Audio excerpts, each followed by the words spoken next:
Ripa and Mark Consuelos have developed an art out of giving each other a hard time on live with Kelly and Mark. The married couple likes to poke fun at each other, and that happened again this week. They discussed ways to keep couples happy and reviewed a list of things psychologists had come up with. Here's a look at their reaction to the list and Mark's opinion that Kelly never says she is sorry. Mark Consuelos and Kelly Ripa talk happy couples. On Live with Kelly and Mark this week, Kelly Ripa and her husband, Mark Consuelos, discussed a list where psychologists debate about a simple formula that keeps couples happy. The article specifies that couples need to observe the 5-to-1 formula. As expected, Kelly was immediately skeptical. She read, "For every negative interaction that occurs during an argument, such as being critical, dismissive, defensive, there should be 5 or more positive interactions."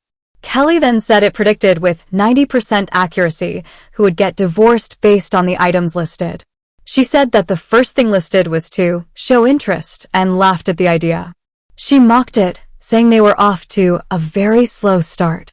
Up next was listening to your partner's complaints. She wasn't all on board with that one either. Then, she mentioned being affectionate and said she and Mark had mastered that.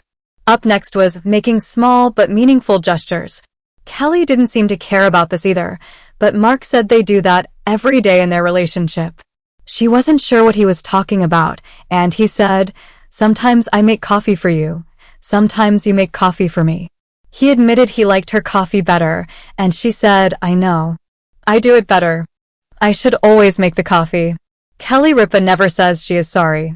Kelly Ripa kept reading and said couples needed to focus on common ground with their kids. She said they agreed on that. However, the next item caused the two to make some interesting comments to each other. That was about couples empathizing and apologizing. Mark laughed about this. He said that he does that all the time. However, he then shaded his wife. "I can name on one hand the amount of times I've heard, 'I'm sorry.' But I know it's not rare to husbands," he said. "Husbands just don't hear, 'I'm sorry' from their spouses. That never works." However, Kelly was quick to fire back. She didn't deny it, though, and instead said, "When we do something wrong, we will apologize," hinting they don't apologize since they are never wrong. Mark said that, on average, she would get something wrong 12 times a year, once a month. Kelly corrected him and said, 12 times in total.